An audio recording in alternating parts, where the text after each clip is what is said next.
Here's one. Okay. That would be a totally different podcast. Here's one. All right. Again, it's not going to make you laugh right at the top. Okay. But when we get into the details, this is an amazing story. Here it is. Hey, I'm pumped. How a man's sexual performance led to a massive arson spree. Yeah, that is funny. Somebody laughed. Somebody driving around just laughed. To all the bananimals out there who did laugh at that, welcome to another beautiful Bananas.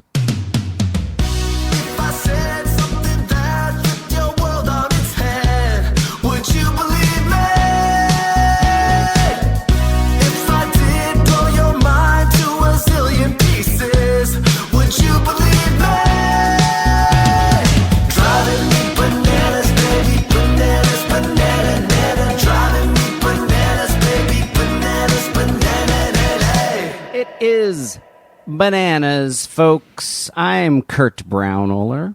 I am Banana Boy number 2, Scotty Landis. How are you, Curdy B? It's so good to see you. So good to see you. And we have some exciting news. Yes, we do. For people who've been asking for a Bananas Live in the Midwest. Chicago! We're coming for you, baby! December 11th, Chicago at The Den. Is a very cool looking theater. I'm very excited. That is cool to go theater. there. I think I saw Beth Stelling play there. Past guest Beth Stelling, I think, played The Den. Ooh, nice. Yeah, we're coming for you, Chicago. Chicago, I think, is still our number 1 listenership city, so this one will probably sell out very quickly. Don't sit on your thumbs. Get out there. Buy those tickies. The link is in the bio of our Instagram. So go to our Instagram and you go to the profile page. There's a little link. It says Linktree. You click on it. All the tickets for all the shows there, including Los Angeles, Boom. Brooklyn, Fort Wayne, Indiana, Indianapolis, Indiana. The Big 4. The Big 4 in show business. Those are the Big 4. And Brooklyn, Hamden, Connecticut. LA, Don't Fort forget Wayne, Hamden. and Hamden, Connecticut, and Indianapolis. Al Unser Jr.'s playground. It's a little Bananas mini tour. So go get tickets, guys. And the LA show at Dynasty Typewriter, do we want to go out and say this is a Halloween come-in costume show? Yep. We Okay, sure do. come in costumes. Normally, Kurt and I are like, adults, do whatever you want to do, but we're going to pack it in, come dressed in a costume. We'll talk to Exactly Right Legal and see if we're allowed to even do a costume contest. Hopefully we can. Yeah, or we'll just do a contest viewing party with no winners. No winners. Nobody wins, but everybody has a great time. Exactly. We'll be in, we will be in. I got mine. I'm ready. You already know what it is. I've already talked about it on the pod, but it is fully assembled, and I am a month and a half early in typical Banana Boy number 2 You fashion. have your gnome costume. Your long Got it. gnome I'm going to be a costume. garden gnome. So come on out. Come to Dynasty Typewriter in Los Angeles. See me sweating more than Kurt because I'm going to have a full beard and a dunce cap and the whole 9. I'm going to look like a lovable little garden gnome. I think I might be a beaver. That's my idea right now. Oh, this is going to be a good one. And that LA one, we are live streaming, so buy tickets, drink along, laugh along. It's going to be a beautiful night for Bananimals everywhere. Okay, I got to get into this one for you. This one, Scotty, is going to require me to read, I think, mind. the entire article. Okay? Okay. Now, this was sent in by Erica Wilhuit. Oh, and great I name. will update. Erica knows the people involved in this. Okay. I think it's like a relative somehow. Okay. And she's from this area.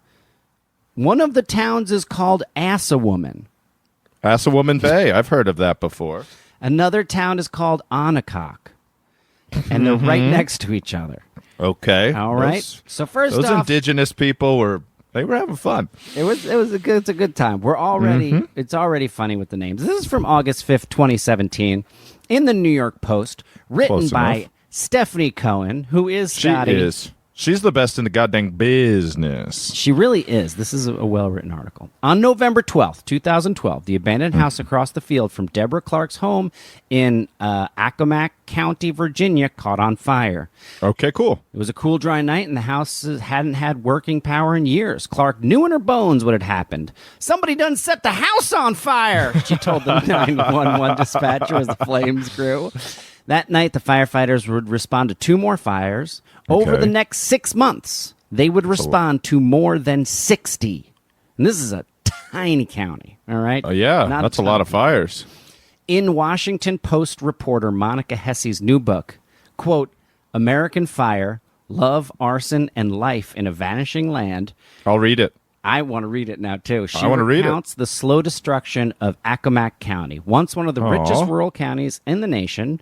Fire by raging fire, taking the reader inside a town that had slowly, metaphorically, been burning down for decades as farming jobs disappeared, people fled in search of work, education levels fell, and poverty levels rose. She also takes us inside the lives of 2 of the county's residents, and here's where it gets interesting. That's enough. Charlie Smith, a hapless but likable, formerly drug-addicted mechanic, and Tanya Bundick, Oh, the beautiful but troubled woman he loved. See, this is already Stephanie Cohen is doing a great job. I'm invested. I'm starting hooked. general. Now we're getting into the specifics. We got great little descriptions of these people. I know, and there's so many times where like aspiring writers or writers ask me how I come up with character names or how they should come up with character names. The 2 names you just said are such perfect small town names. Tanya Bundick and Charlie Smith. Perfect. That's all you need. Don't overthink it. Just open up a phone book, drag your finger halfway down. There's one. The unlikely couple burned white hot at first, but seemed to run out of luck and love at about the same time. Yeah. As their relationship faltered and money grew so tight that they were at one point eating food from a dumpster, they found an outlet for their frustrations by using some old rags and matches during long night drives that usually ended with a call to 911. Oh, Yeah. I see. The book, which is more of a why-done-it than a who-done-it, according to Hesse, she reveals the culprits right away but gives us their motivations later, is written from the point of view of the stymied law enforcement agents who spent hundreds of thousands of dollars and thousands of hours trying to track down the vandals. The vigilante groups that sprung up in reaction to the arsons, of course they did, and the couple behind all the mayhem. All right.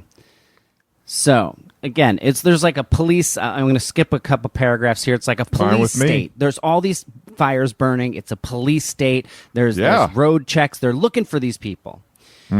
Meanwhile, here's where it gets good. Smith and Bundick were at the end of the honeymoon phase of their romance. The 2 had met at the county's only real option for nightlife, Shuckers. Shuckers, great name. Yes! I love a Shuckers. Shuckers. You just reminded me of a story. Keep going. Shuckers, described by one local as the town's answer to Studio 54 if Studio 54 had a parking lot full of pickup trucks. Bundick was, quote, very pretty with a fine-boned face and big blue eyes that had that flat board look of an Egyptian statue, unquote. I'm turned on. I'm my pants got tight with that description. Her skin was a little orange from constant tanning. Tighter. Yeah, my pants just blasted across the room. Wow. On one occasion, she showed up at Shuckers in nothing but lingerie. Whoa. She also hit a painful past that had turned into a raging cauldron of anger. Smith, quote, a decent guy who was just a little lost, had long assumed Bundick was out of his league, but one night she talked to him, and that changed everything, not only for him, but eventually for their whole town. The 2 were in a good place for a while. Soon, Smith opened his own body shop in the old post office, as you do. Bundick opened a, quote, going-out clothes store called... Here it is, quote, oh boy, a tiny taste of toot. Oh, that got me. To me, I have never heard toot mean anything but cocaine. And I don't think anyone refers to it as cocaine. I think it was just one person I met once who referred to it as a little toot. A little tiny taste of toot. Yeah, that's right. Which maybe means like going out. You're going to have a little tiny taste of coke, you know? Yeah. Meant to provide the town's women folk with clothes to wear to Shuckers. This is a specific Shuckers. It's a straight from the store to Shuckers kind of a trail. All right. Lilac, quote, Lilac Bling dress size, medium, $19, she wrote on her Facebook page. They were even planning a wedding. It was to be November Rain themed, based loosely on the 1991 Guns N' Roses video, despite the fact that the bride in the video mysteriously dies at the end. This is true. And somebody dives through a cake. I've always wanted to dive through a wedding cake at a wedding. I've watched that video 100 times.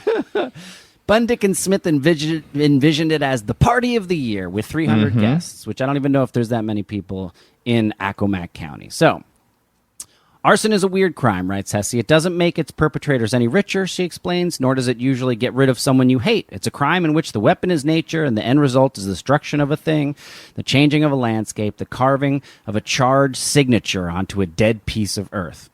Love that writing. Good writing. Not all arsonists are pyromaniacs, she explains. For a true pyromaniac, Hesse writes, the fire itself is the motive. They light fires because something about lighting fires gives them a sense of release. Here it is. At the height of their crime spree, their fires were almost every night. Firemen were sleeping in the stations, not even bothering to go home. Law enforcement from all over the area was staked out near abandoned buildings, hoping to see something suspicious. They used computer programs to find patterns in the fires, but there wasn't any patterns. Other than a deep-seated... They didn't have a pattern or a motive, other than a deep-seated anger at the world and a fairly devastating and embarrassing secret that had severely impacted their romance. Here it is, Scotty. Okay, hit me. Smith had fallen hard for Bundick. All his other girlfriends, they, quote, were just there, he would later tell the cops. But, quote, I was happy with this one, he said. But he was also a little intimidated by her, it seems. As if he couldn't believe his luck at having landed her, and his disbelief manifested itself in a terrible way. Quote, the moment I fell in love with her, my dick stopped working, he told the cops. Quote, they were broke, they were isolated from their families, they were low on work, and they were going to the food line, and they were eating garbage, writes Hesse. But all of this could have been dealt with if it weren't for the fact that as soon as he'd fallen in love with Tanya Bundick, he couldn't perform in bed. Interesting. And he wanted to do anything he could to make her happy. So when, on a November night in 2012, the two were out driving around, and Bundick suddenly said to him, as Smith recalls it, I want you to set that house on fire. He was confused, but he wanted to please her. So he got out of the car and came back saying he'd done it. And for the first time in months, she seemed happy. Quote, after months of feeling like he was a disappointment to Tanya, like she was on the verge of leaving him, he had finally done something that made her happy. But when she wanted to check on the flames later that night, he had to confess that he didn't actually set the fire. Wow. And she said, quote, never send a man to do a woman's job. She allegedly said, exasperated. Tanya. They went back and burned that house down, Charlie told the cops, according to Hesse, and then they burned 66 more after it. It's unclear why the arsons made Bundick so happy, but Hesse, who only interviewed Bundick once, speculates about the complexity of her character. She was a smart, beautiful woman in a small town who'd grown up within extreme poverty and with a terribly abusive father. She was a good mother, but one of her sons had started getting in trouble at school. Her clothing shop was going bust, and her man couldn't make love to her. She'd maybe just come to the end of her rope. Quote, if you are a person who is stuck in this town that is deeply frustrating to you, what better crime is there than to burn the place down, Hesse asks. God. That is intense. This is intense. Why is there not a movie about this? There will be after this podcast. Oh, my God. And I definitely was like, I know that feeling. I know that feeling before I moved out of Jersey. I love Jersey now. But when I was 17 years old, oh, my God, to just burn Jersey to the ground would have satisfied me completely. Really? Oh, you dog, you? Yes, just the general ennui that I felt when I was there. But now I love it. I could live there. I could retire there. You'd put out every fire in that town if they'd give you a long enough hose. You want to save that small little hamlet you grew up in. Exactly. Now I do. But back then, man, it was a different story. When you were saying Shuckers, the one place in town to meet people, and also I have a great story about a woman I used to work with named Tanya that I'll save for. Oh no, you can just take. If we do the whole episode on this story, this is fine. Is Shuckers reminding you of Windjammers? No, but I do love Windjammers.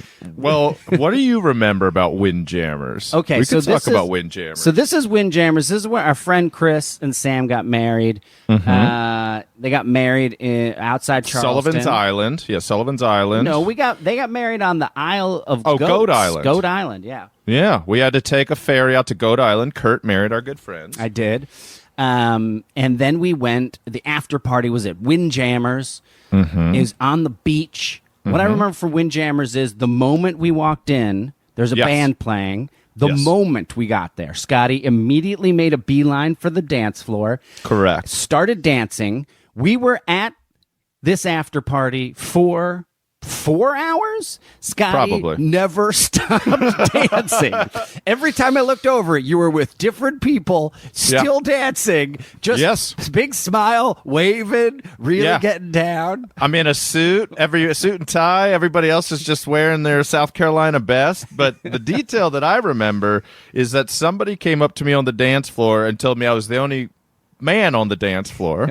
It was all women, and that all of their husbands and boyfriends were lined up getting drunker and drunker at the bar waiting to kick my ass.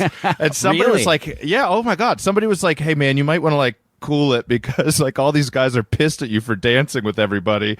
And I was like, hell no. And I just danced hard. That's why I danced so long, as I was protest dancing that they were going to whoop my ass. Oh my God, I had no idea about that. That's so fucking insane. Yeah, like 20 minutes into me just getting down to some local cover band, like having a good time, somebody was like, dude, these guys are getting pissed at you. And I was like, well, hold on tight, because I got endurance, baby. I'm dancing all night. I mean, at some point we all joined you, because we were just like, of course. Scotty has been dancing since we arrived. We're like, we should go out and dance with him, and we like came out and danced with you for maybe like 3 songs, but then it was like, all right, I'm gonna take a break for a little while, and you just kept going. I love it. If I'm drinking, if somebody will bring me drinks on the dance floor, I love dancing. It's so fun. And yeah, I love Windjammers. It's a fun ass place, and the band was good, and everybody was having a good time. But yeah, I think you guys probably all joined me on the dance floor right around that time where it was like the tipping point of those local yokels getting drunk enough where one of them was going to say something. But also I was dancing by myself so much that they must have been like, he's just going for it. Like, and I wasn't grinding on anybody. I know, exactly. You weren't like coming up and being like, hey baby. You were literally dancing by yourself. You were jumping up and down, just like having a good time. No one could be mad at that person. Apparently about 35 guys could be. But it was that other thing too, where like you could feel like all the women on the dance floor were first scared for the first like 4 or 5 songs, and then just realized I was having a blast, and then slowly got closer and closer until we're all having fun. Like, it definitely went from being like, oh, somebody got out of the sanitarium this week, and then it was like, nah, he's just coming from a drunk wedding on Goat Island. Man, I love that so much. Oh my God. So let me just finish this Wrap it story up. here. Yeah. So they were finally caught, and of course Charlie doesn't rat Tanya out. He says he did it all himself. Until he's in jail and he finds out that she's seeing somebody else. Then he rats her out. What a turn. What a change of heart he had. I love her. I would never rat her out. Weirdly, she gets 17 years and he gets 15 years. They're both still in jail. Yeah, there it is. And here it is. The ending sentence that we have to give credit to the best in the Stephanie biz. Cohen, and also, of course, to the woman who wrote the book, which is Monica Hesse's book, American Fire, Love, Arson, and Gotta Life read in a it. Vanishing Land. Gotta read that. Years later, the residents of Accomack County would talk amongst themselves about the fires that had been lit for sex. But Hesse corrects this story. Quote, the fires were not lit for sex, she writes, but for love. Heck yeah. Mm-hmm. Woo. That's good, right? That was a great story.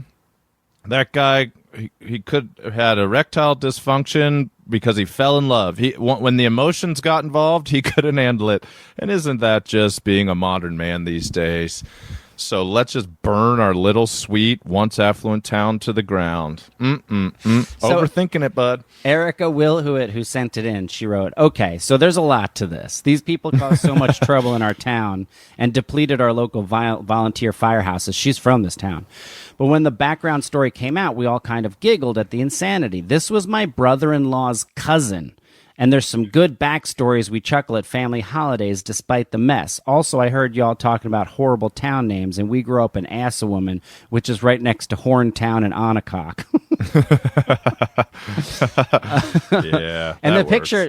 picture is they're great. They're perfect. They're perfect arsonists if you see the picture. They sound damn good. My goodness. Should I do a real quick short one, or should we tease us into a break? What do you think? Do a real quick short one. Let's do a real quick short one. Omaha man stabs himself in leg while driving, holding knife, and eating Taco Bell. Hell yeah. That's a great headline written by Aaliyah Conley for the Omaha World Star. You gotta love what Aaliyah Conley's been up to. Yeah. She is a best in the biz type of journalist. This was sent in by Keegan Korf. Thank you, Keegan Korf. Traffic safety officials, traffic safety officials always say you should not drive while distracted. More specifically, you shouldn't drive while talking to your friend on the phone, eating Taco Bell, and holding a knife.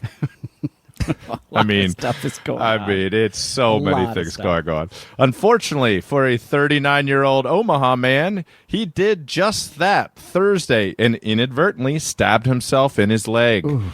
The man had picked up some food at the Taco Bell near 38th and Dodge just before 2 a.m. Shout out to all our shout out to people that know that Taco Bell. Maybe we dedicate this whole episode to fast food workers. Yep. Fast food workers really bailed so many people out during the Great War. They're underpaid. They're overworked. This episode's for you guys, especially the ones at the Taco Bell in Omaha near 38th and Dodge Street. And speaking of that, I do want to give one shout out. I think it was on This American Life, or maybe it was Radio Lab that I was listening to, but where it was, I think it was McDonald's gave out like 10 million meals to essential workers during the pandemic. Okay. And so if like you're an essential worker, you would come in, they would give you a free meal, right? Very cool. But fantastic. The guy who was working there, he's like, but we're working and we don't get the free meal. The people who work at McDonald's didn't get the fucking free meal, which is insane. So yes, it's insane. We should dedicate this to all of the fast food workers out there. Everybody says, "Oh, I don't eat fast food." Every town has 5 fast food places. There's always cars in that drive-through. Everybody loves it. It's delicious. Anyways, the man had picked up some food at Taco Bell near 38th and Dodge Streets before 2 a.m. Thursday and was on his way to give some to his girlfriend, according to the police report. He was eating and driving, he later told police, and he was talking to a friend via his Bluetooth speaker, and then he was looking at his knife a friend had given him. He drove over a large pothole or hit a bump in the road, and the jolt, quote, made him accidentally stab himself in the right thigh with the knife. Oh, I know. The man was left with 1.5 inch deep puncture wound on the top of his right thigh. It's a brand new knife. You don't need to look at your knife while you're driving. No. Eating, talking on the phone, both not good. But then also holding a knife. Come on, dude.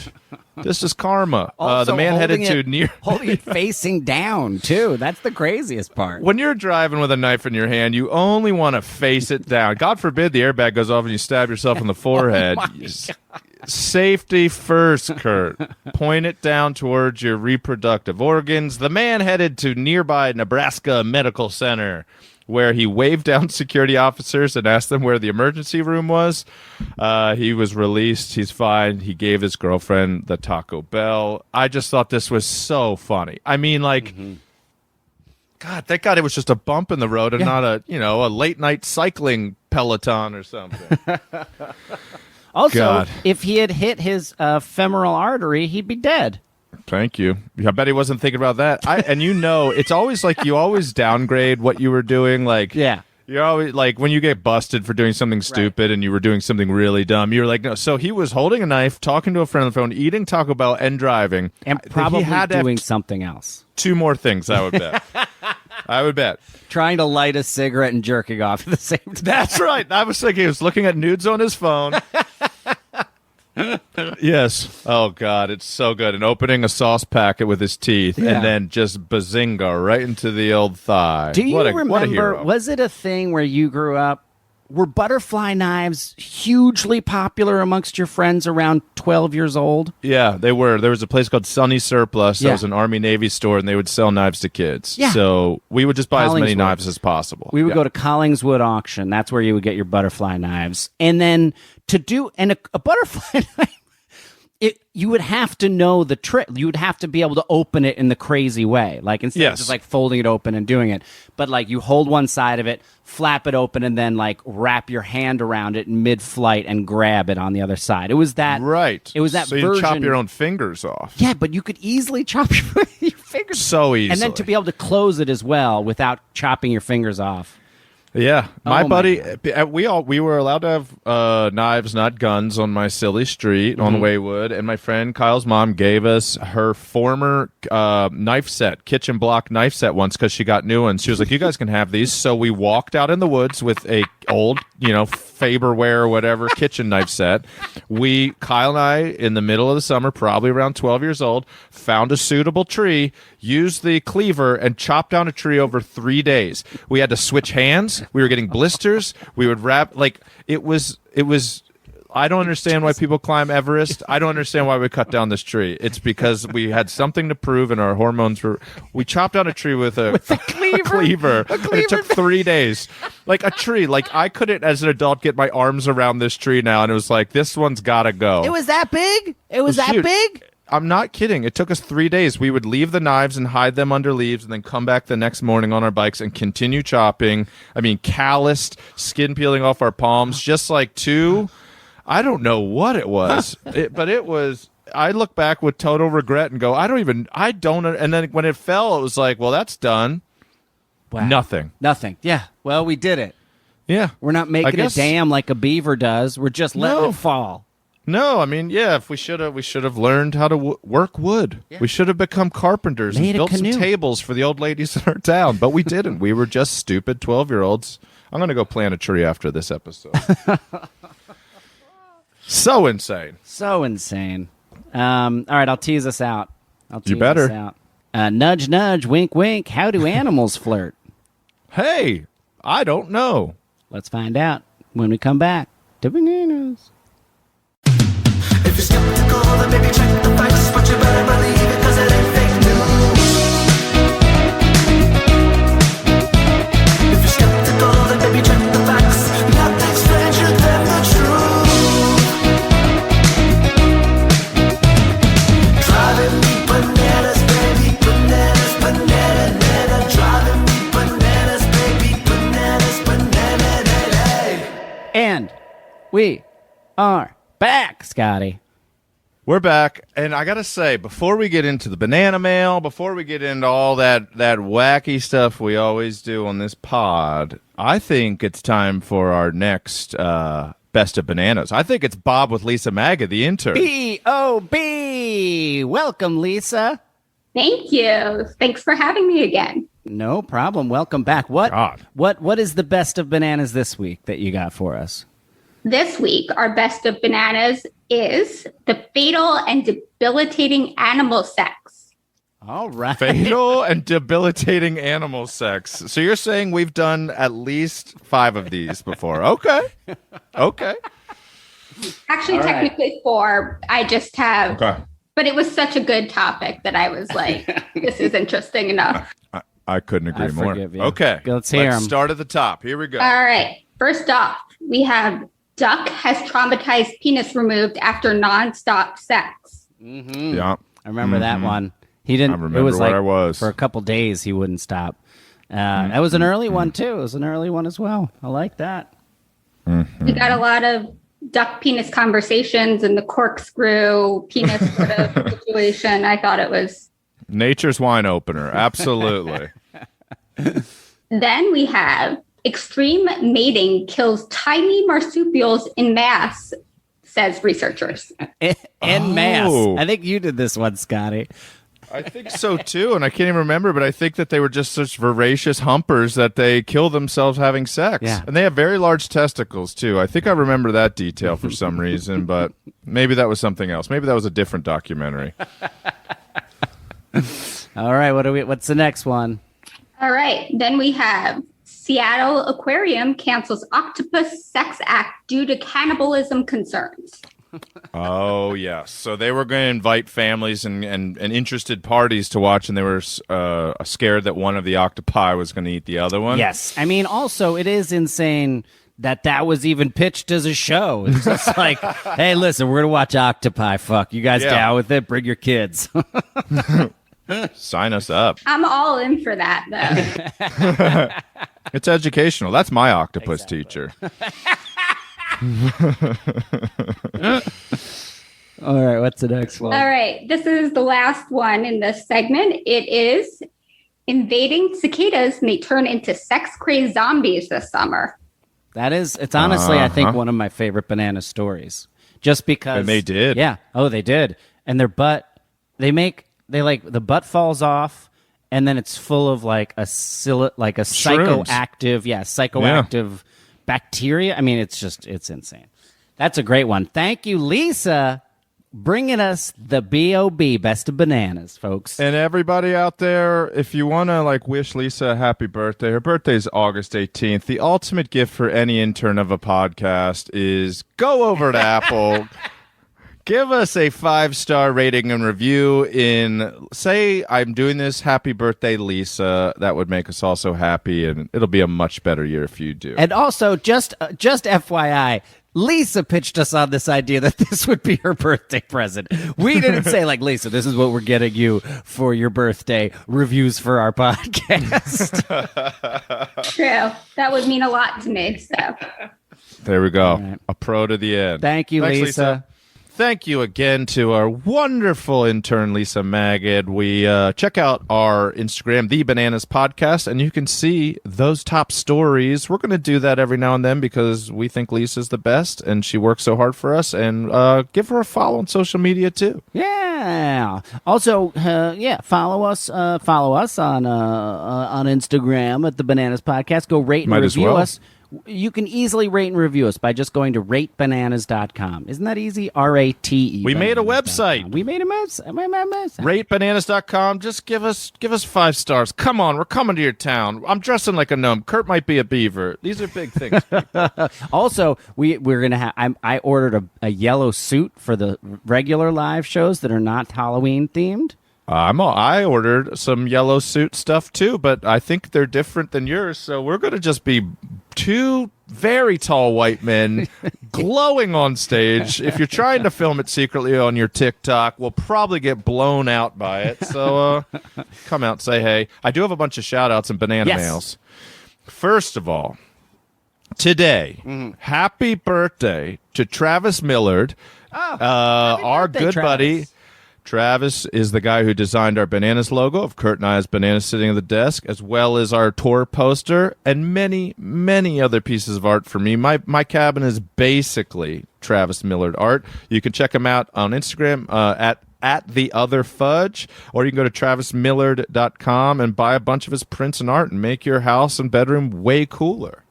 Also wanted to give The Unusual Needle. She made us a beautiful cross stitch of you and me. She did. It's incredible. I'm hanging it in my office over at the loft if you don't mind. Oh, please do. But thank you. Check out The Unusual Needle. She sent us pins. If Olive wants pins or anything, we got some postcards. The whole thing was beautiful. So thank you so much. You're very talented.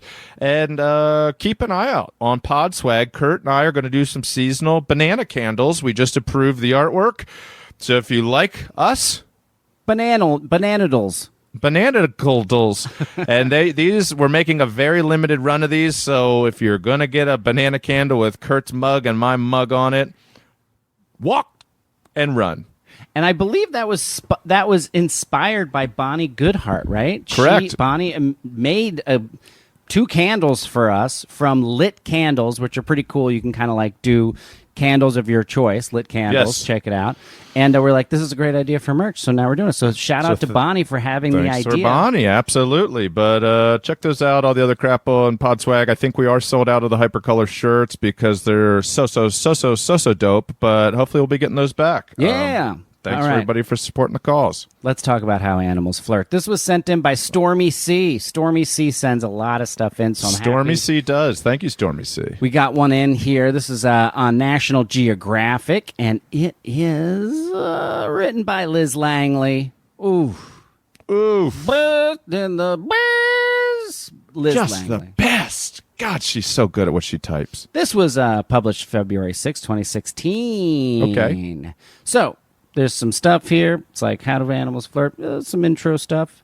All right. Pheasant dance. Birds are the most well-known flirters, and among them, peacocks, bowerbirds, and birds of paradise usually steal the show. Until that is, you see The male great Argus, a type of pheasant that puts on possibly the most impressive display. The great Argus flashes long, eye-spotted feathers in a dazzling dance to woo females. We fell in love with it too, so the flirting must work on humans. Come on now, Liz. Quit it, Liz. Got it. God damn it, Liz. The Bottlenose Bros. We will put a video of that dance. The video is currently I sure unavailable hope that they were so. talking about. Male bottlenose dolphin also turned the charm by forming cooperative alliances. The male dolphin will swim and break the surface in a highly synchronous way, even leaping around in what may be an effort to impress the ladies. If not, they have other tricks up their blowholes. Thank you. Liz! How good is Liz? Liz, come on! Dolphins are very tactile animals, and Yes, they males are. and females will pet and rub their close associates, frequently using their pectoral fins and other body parts as a way to bond and or show affection. Spicy. And here's the final one, Scotty. This is what we've all been waiting for. I love flirts. Now that we have some dancing, how about some perfume? What the? Male giraffes will explore a female's rump and genital area, and if she likes him, wink, Liz! Come on, Liz. She'll voluntarily produce urine, which he'll sniff and taste to see if she's in estrus. There we go. Quote, males cannot afford to waste time and energy trying to court a female who is already pregnant or not yet in estrus, Rachel. Tell Brand. me about it. Jeez, I wish I had known that when I was 19. Giraffes are so busy. They're Yes, they are. eating. They're standing. They do not have time to waste on trying to court a other female who's already pregnant. Nope. They've got places to be like over there and things to do like that tree. That's All right. An independent blah, blah, blah, blah, blah. She added that many animals do the same. She added that many animals do the same without referencing it. Wow. Mating can be Okay. a pretty precarious business, Brad Ans. You're telling me. You're telling me, Brand. A male, this is for giraffes, a male has to rise quite high on his hind legs and raise his forelegs a long way off the ground, she says. If he makes an attempt to climb on top of her and she walks away, he could be in for quite a fall. Yes, this is giraffe sex jokes, but by scientists. I like it. So he'll keep checking if she's interested by pressing lightly on her rump with his chest. But Oh. she may also be stalling until a better suitor. Yeah, that's what it sounds like. I've seen that at clubs before. The girl looking around the club and the guy bumping against her. It's not a good look for him. I feel so bad for her. And that is it. There's another one with some insects, but they're not interesting. It's not interesting. So that is how animals flirt, in case you want to. I like it. I love it. like it. Did I talk about this one? This is like What? a real quick anecdote. But when I was 16, I was dating someone, and she told me that this other guy in my class smelled so good. So I asked that guy what cologne he wore, and he said polos. Can I? Yeah. Oh, it's okay. You already said it. I was Oh. going to guess Dracar Noir. That was No. that was my high school's go-to. Oh, no, sorry. I thought you were going to just tell me that I already told this one. It was real short and simple. So she said, I like Polo Sport was what it was. Polo Sport, very popular in that era. And so I drive to Macy's or JCPenney or whatever was at the mall, and it was like $54 for the bottle, and I had like no money. So every time I would drive over to take her out on a little date or hang out with her, I would drive to the mall and walk up to the counter and get the person to give me a sample, and then get back in my car and drive it. So I would add an extra like 5 minutes to my drive just so I would smell like Polo Sport. I don't like the smell of Polo Sport. I think it's bad. But like I would just walk in, at like 4:30 on a Tuesday, walk right up and be like, "Can I try this one?" And she'd like spray it on a little piece of paper, and I would just rub that paper on my wrist and walk out the store like, "Thank you," and do the same thing 2 days later and do the same thing on Saturday. Oh, I love that. I love that so much that it is like a rite of passage, or at least it was back then for like a, 12, 13, 14-year-old Yes. boy of getting a cologne. Like I don't wear cologne anymore. No, I do not. I get complimented for not wearing cologne. Have Yes. you ever gotten complimented for not wearing cologne? People be like, "You smell good," and I'd be like, "It's called Speed Stick." Yeah. Clean laundry and speed stick. What else do you need? It's true. That it's true. is it. So did I ever tell you? I know I've talked about going to the drive-through safari before, and I've talked about Yes, sir. I've talked about my ostrich experience, but have I talked about the giraffe experience at the Six Flags drive-through safari? I don't think so. I have. I would love to hear about it, even if you have. Again, if you haven't heard the episode where I talk about this, there was a place in New Jersey called Six Flags Great Adventure, and it had a drive-through safari, which was basically you could just drive your car through where the animals were. There was no barriers between the animals and the cars. Yes, nothing can go wrong. The cars interacted with the animals, and they didn't make it. This is the craziest part. They didn't make it illegal until like 2015 or something, which is crazy. Then you'd have to be on a bus, and it would be driven through. But then, Slightly less cruel. during the Great Quar, Yes, sir. they went back to it. You currently can now drive your car through where the animals live again at the drive-through Go for safari. it. Get it while the getting's good, y'all. Don't hurt those animals. Don't hurt those animals, because it's very easy to hurt the animals. Here's an example. Oh, boy. We're driving a Honda. My mom's driving a Honda Civic through. This just shouldn't have been allowed. You small car. shouldn't be able to drive a car through where wild animals are. No, sir. Driving through. I'm probably 10 or something. Okay. And all of a sudden a giraffe walks up to the road while we're driving through, so we're just going slow. And we're believe you. amazed. This giraffe is right next to us. Have you ever seen a giraffe in person? Very They're very beautiful. impressive. Great animal. And then all of a sudden it comes down. It lowers its head down, and in my mind it's like looking through the windshield at Sure. us. Yes. And we were like communing with nature in the most Jersey way possible. Beautiful. And then it was not actually interested in communing with nature. What it did was it was just it was coming down to the hood of the car, where the Honda Civic, the 1978 Honda Civic that we were driving, had a hood ornament that was just a long metal strip. It was just one bar of metal. And he just came down and ripped the hood ornament off the car with his mouth. And then we just watched him try and figure out how to swallow an 8-inch piece of metal. And then I'm a 10-year-old boy. I don't know. And then my mom was just like, we're driving away. And we just drove away. There was no one to report it to. There was no phone. There was no place that you could be like, excuse me, an animal just ripped the car. He's trying to eat the hood ornament off of our car. There's no one to tell. It was just, this was the way it was. It was different back exist. then. No, it shouldn't. Oh, that is... Oh, boy. God, that is what is wrong with that experience. Yes. I love that so very insane. Should never exist. Shut down the Six Flags. I'm Great Adventure sure, Drive-Thru Safari. to all the animal handlers and vets that take good care of those animals, I'm sure they're great people and we're learning a lot. But boy, if a giraffe can eat a car hood ornament, there's something wrong here. There's a flaw in the basic concept of your entertainment if that can happen.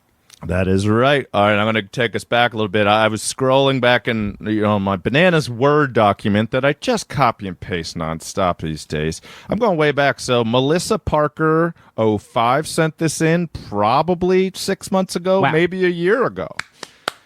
But I was reminded of it because a lot of Bananimals have been DMing us sort of the video or the meme of this. So anyways, New Hampshire man loses entire life savings on a carnival game. What? Yeah, this is a crazy story. This one. By Michael Rosenfeld for WBZ.TV. Thank you, Michael Rosenfeld. You go above and beyond so the rest of us can sleep well at night. Epsom, New Hampshire. Henry Gribham. Henry Gribham. There's a lot of consonants in that name.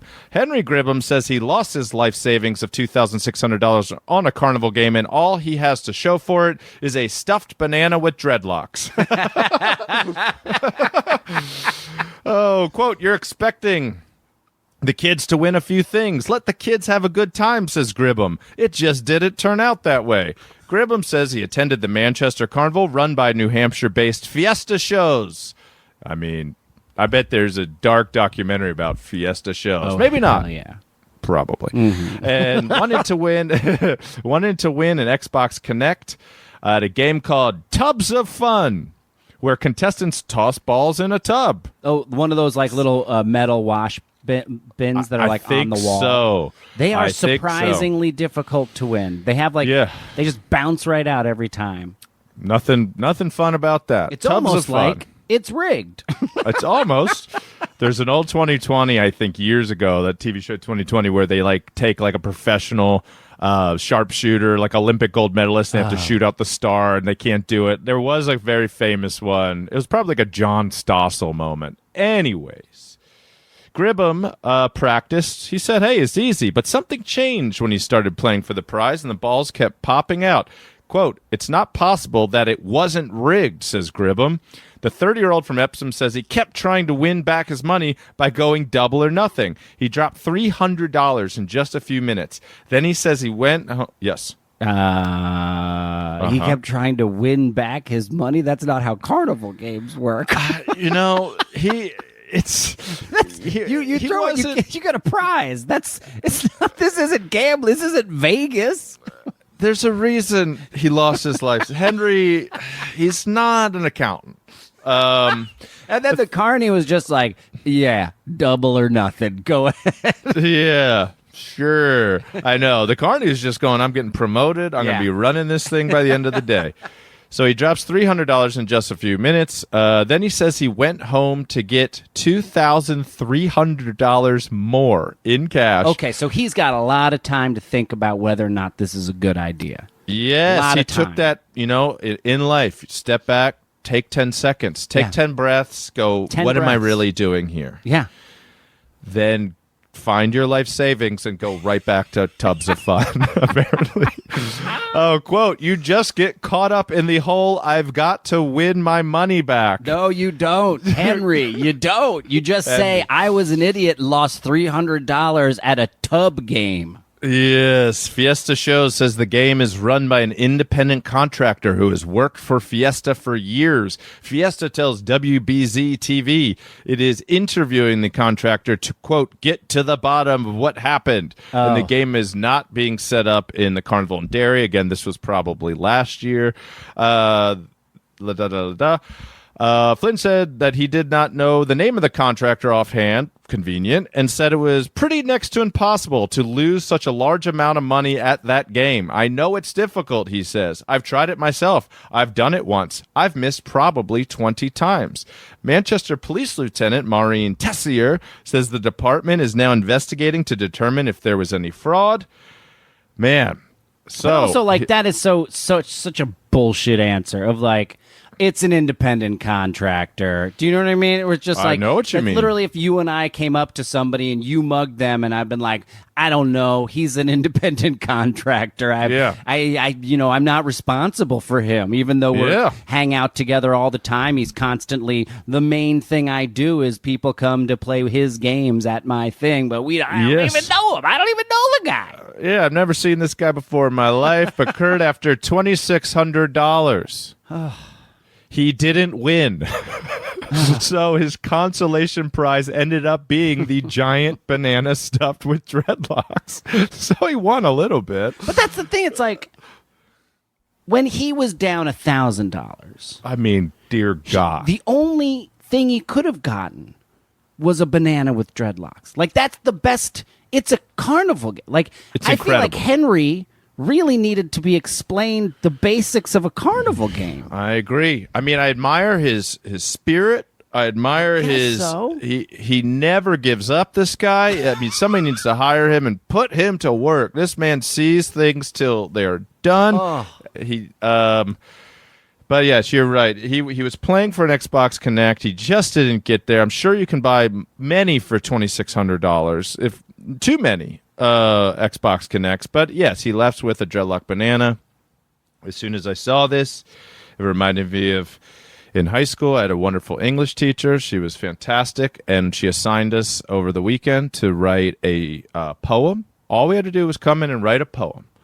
And I went to high school with this group of guys that were hippies. They were, this is probably like 1999. They were hippies. They wore patchy pants. They had dreadlocks. They were called the Fat Ben Posse because the main guy, the most personable guy, was named Ben, and he was a little overweight, and he wore giant tie-dyed shirts, and his posse were really nice guys that really loved the Grateful Dead and Fish, and I love it. you get it. Widespread Panic, Government Mule, the whole nine. The string cheese incident. Yes. So, Monday morning, first period English, sophomore year. Blair, this guy named Blair who had these long white dreads and little Teddy Roosevelt framed glasses, kind of like John Lennon glasses or whatever. Head down. Classic. Got stoned before first period every single day of his life in the parking lot. He's living the Grateful Dead cosplay hard. Yes, he is. And the teacher, I think it was Miss Fitzgibbons, calls and says, Blair, do you have a poem? And we were all like, there's no way in hell this guy has anything prepared. And he's like, sits up, all stoned, red-eyed, and goes, why, yes, I do. Shuffles to the front of the class, pulls out a piece of paper, like loose leaf, unfolds it, looks out at the class, and says, my hair is like the buffalo, for it is long and dirty. Twice, and then sits back down. That was his poem. And the teacher was like, you know what? That is kind of a poem, so he didn't fail. But then he just went back, put his head back down. He worked on that for 72 hours. I love that. I don't know if I've ever been requested to write a poem in school of any sort, but but of course you do get into poetry. I don't know if you had a poetry. I did, of course. I used to write tons of them. I used to write so much poetry. And I remember, because I was thinking about this today. Yes, sir. Because I posted a bunch of photos on my Instagram of me as a child, from like ages 12 to 8. Oh, I loved them. I saw them. Boy, looking good. They're very weird.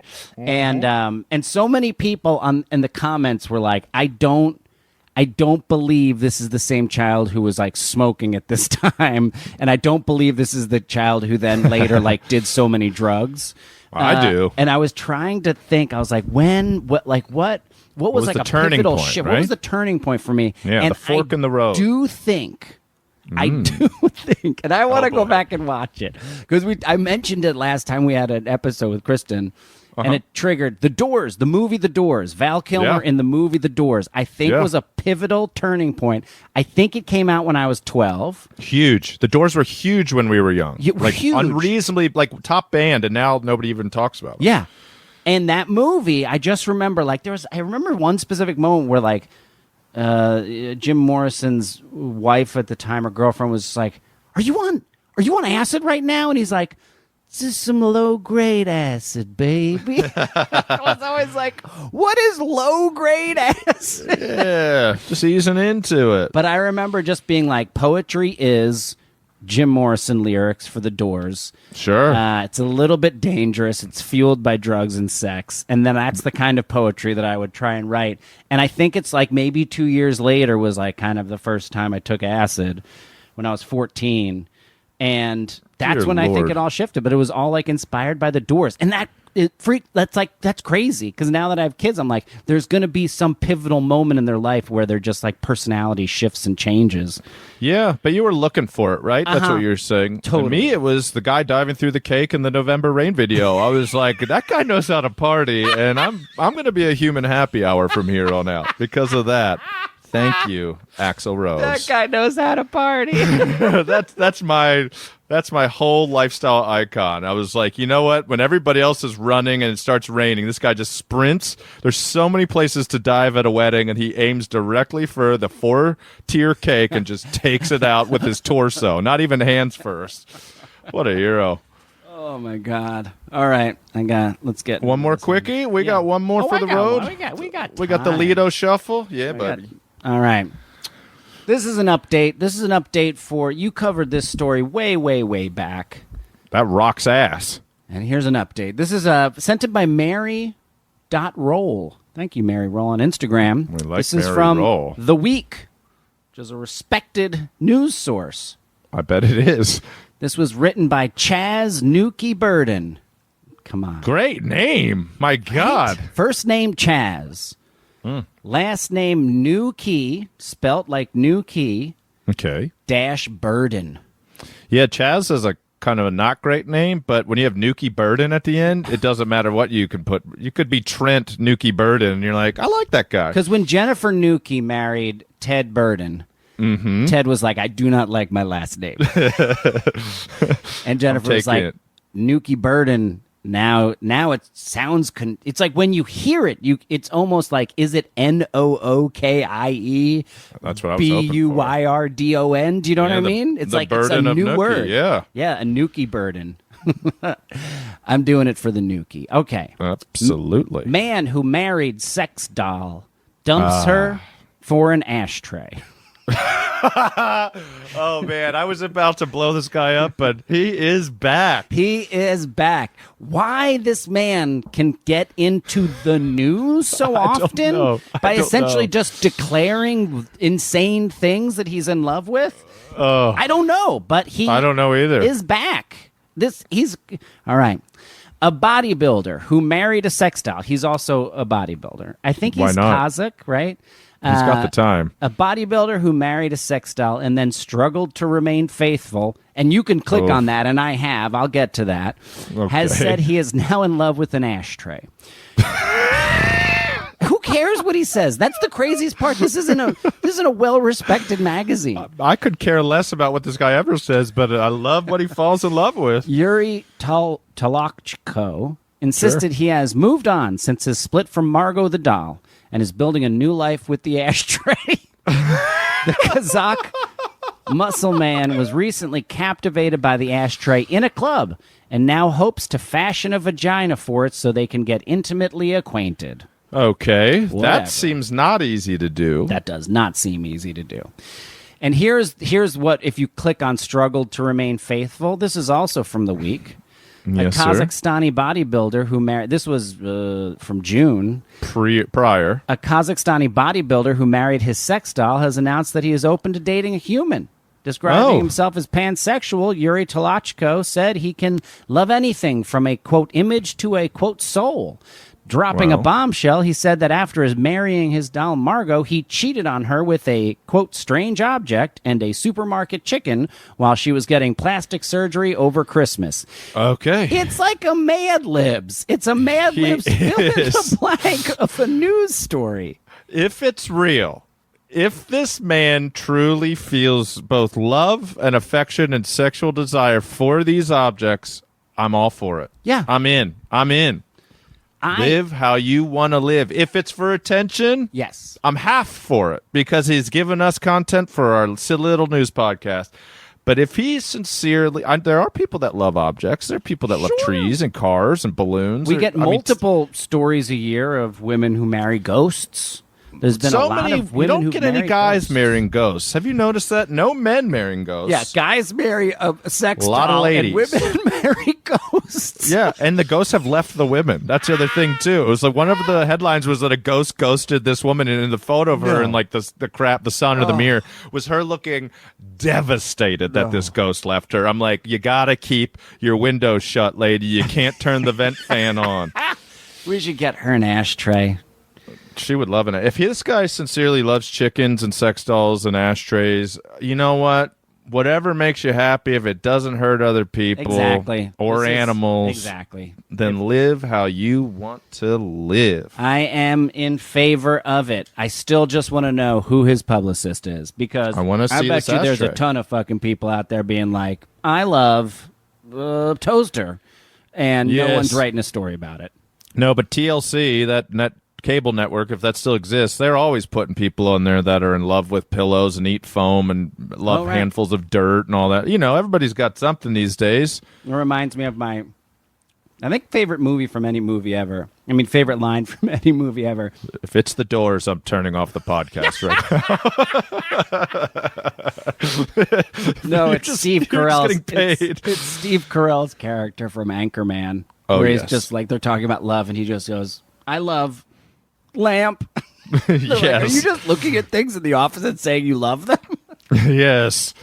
I love that so much. It makes me so funny. God. It makes me so funny. It makes me so funny. This is Oh, why man. we enjoy doing the Bananas podcast. Just a little tease us hour out. oasis for us in the middle of another What a giggle fest. typical day. A true giggle fest today. I think this was a very good episode, I actually. love it. I'm a big I fan would of it. send this to the Smithsonian. All right. I mean, we're in competition for Smithsonian's best podcast. Yeah, they're always, they're always looking for new submissions. Tease us out.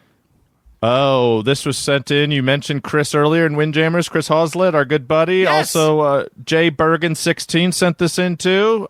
Eating one hot dog takes 35 minutes off your life, a new study suggests. See? They don't come out and state it. They're suggesting it. Yeah, it ain't true. I don't know. Eat I those remember- tasty tube sticks. I remember when French fries were supposed to be cancer sticks. I just don't know about this stuff. I understand it's not good for you, but God damn it, it's one of the only things my kids will eat, and I don't want to be thinking that I'm killing them.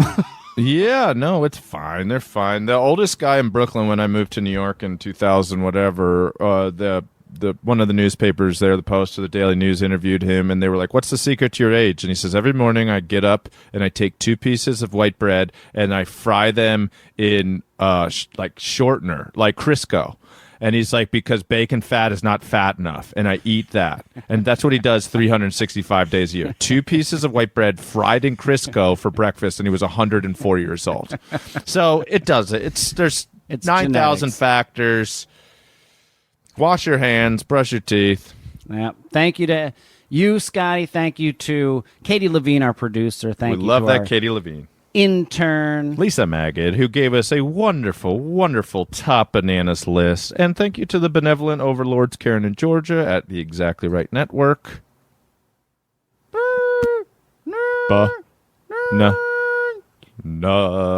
Yours.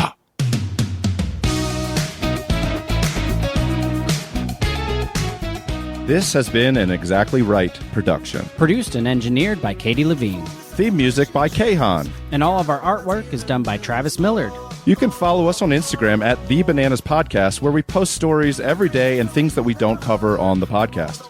Listen, subscribe, and please leave us a review on Apple Podcasts, Stitcher, or wherever you get your podcast. And if you're interested in advertising on Bananas, please email us at thebananaspodcast@gmail.com. That's thebananaspodcast@gmail.com.